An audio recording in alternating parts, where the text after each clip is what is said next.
மனுஷனோட எமோஷன்ஸோட விளையாடுறது செம கிக்கு தான்டா அவனு. ஏண்டா இந்த உலகத்துல ஒருத்தன் நான் வாழ போறது ஒரு வாழ்க்கை, எந்த ஒரு கொள்கை தத்துவம் மயிர்னு ஃபாலோ பண்ண மாட்டேன். நீ இஷ்டப்படிதான் நான் வாழ்வேண்டா அப்படின்னு வாழவே முடியாதுல்ல. ஏதாவது ஒரு கூட்டத்தோட சேர்ந்துக்கிட்டு அவங்க சொல்றதுக்கெல்லாம் ஆட்டு மந்த மாதிரி தலையை ஆட்டிக்கிட்டு அவங்க தத்துவத்தை தலையில போட்டுட்டு மத்தவங்களோட சண்டை போட்டுட்டு அடிச்சு நாரி சாவணும். அதான் ரைட்ல.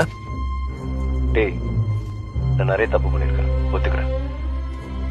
ஆனா தப்பு பண்றது கூட சுதந்திரம் இல்லைன்னா அது சுதந்திரமே இல்லைன்னு காந்தியே சொல்லியிருக்காடா.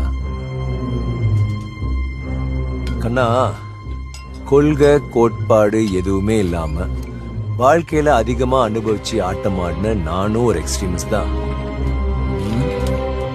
ஏதோ ஒரு கொள்கையும் கோட்பாட்டையும் அளவுக்கு அதிகமா மண்டையில ஏத்திக்கிட்டு அதை எதுக்குறவன ஈவரக்குமே இல்லாம நசுக்குற நீயும் ஒரு எக்ஸ்ட்ரீமிஸ்ட் தான்.